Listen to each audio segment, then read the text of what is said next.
This is a quick video talking about Russia and global safety, and I just want to start off with reminding people how Russia is huge. You've got to think that that's China, right? So in the middle is China. How many times does China fit into Russia? And if you think about how many times the UK fits into Russia, oh my gosh, limitless. But it goes all the way across. Now, what we're really focusing on is who does it border, because those are the ones most under pressure. So you got Kazakhstan, which claimed independence, I think it was in the 90s. You got Mongolia. And I'm not pretending to know all about the politics and the true independence of these countries, but technically independent.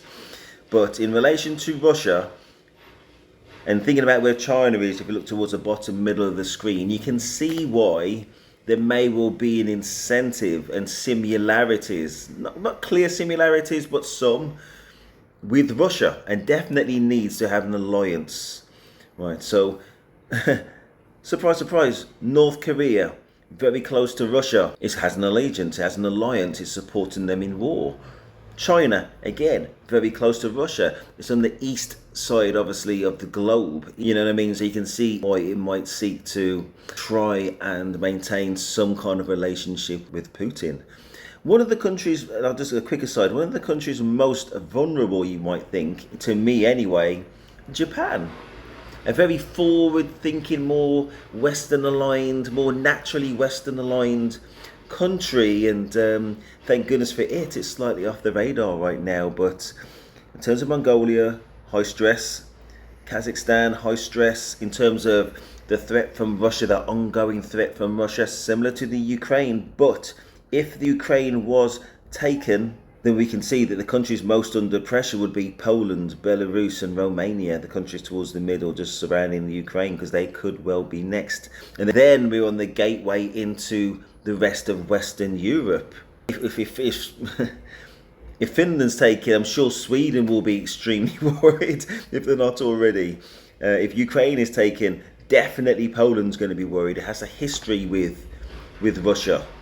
And of course Belarus as well. But fundamentally it's about, if United Nations is weak, then who's going to step in? And how much time, if there is a European force, does that European force have to become combat effective?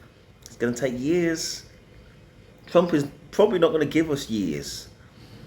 You know what I mean? So what happens now? And just assume, for instance, that Trump gives away Ukraine. Right. Ukraine have got no choice, withholds all the intelligence that it's given, so Ukraine can't effectively defend itself, or it incurs too much casualties. It's against Russia. Got to remember, a superpower. It incurs too many losses, and let's just say that's taken. Right.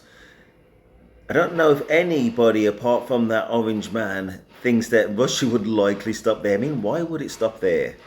When you think about the balance of power just very quickly in Russia, it is about testing the barriers, because it has a perception that the West is fickle and weak, which is proven correct right now. So they have an incentive to keep on using their troops as human cannon fodder, just to double check how resolve with the West until it doesn't. Right? So the only thing they really understand from what we already know about the Russian military approach is they understand power, and they understand true resistance and overwhelming force. Otherwise there's weakness. Right, so anyway, when it comes to that border with Poland, technically it's United Nations. Obviously there's no United Nations if it's not backed by America. So let's just say United Nations is gone. Let's hope that the European force steps in. At the moment we've got two technically nuclear powers. France, got UK as well, even though our technology, you know, from reports I've heard anyway, is heavily reliant on the US. And if the US is not going to back any kind of aggression against Russia, I'm not sure how effective our nuclear threat is. Of course, I don't have the exact intel of what our nuclear capabilities are, but that's the word on the street. But in any case, just say that, just for now, to say we're talking about United Nations border. Poland and Finland are in the United Nations. As soon as Russia marches forward to test either of those countries, it's about, well, what do you do next? And they need to have a response, right? But one thing which is inevitable is that we have to show some strength to hold the line, or the pressures on Putin. Well, Putin's going to want to do it anyway, but if he didn't do it internally to Russia, he'd be seen as weak and potentially replaced. And the setting is of European weakness. Now is the time for them to take. The United Nations system is fundamentally undermined because the US has taken a back step. And the words from the US is that they're actually in favour of Russia rolling its borders forwards. I'm not even going to get into the thought that maybe America would back Russia. I'm not going to get into that. Well, we need to have a hard line on Poland. There was, over the last decades, conversations about what do you need a ground force for? Future wars will be fought in a blink of an eye from nuclear. That's BS. We know that's BS now. The wars are fought in terms of escalation, and Russia, our main threat, just pushing and testing our resolve. That will be a ground war, air and ground war, not a nuclear war. We already can see that. You know what I mean? And there's only peace in strength. And I don't mean we go and blow up Russia. We just hold our lines. We don't concede. Because if we do concede, it incentivizes them to push. If they had absolutely no incentive to push, and hopefully that would have been Ukraine, if Russia had no incentive to push, then they've got to change strategy. Otherwise, they will maintain this strategy forever. They don't have 4-year political cycles. Putin's been in power 25 years and still going. And after him, it's going to be somebody else who's more or less going to be in for life. And then after that, it's to do with that East European mentality. Really what I'm saying is, listen, we cannot allow, if possible, we cannot allow Russia to gain ground in Ukraine. Because then we're up against the brink of those United Nations, for what it's worth, borders, especially in front of mine is Poland, but also Finland. And then from that, maybe our only backstop is nuclear.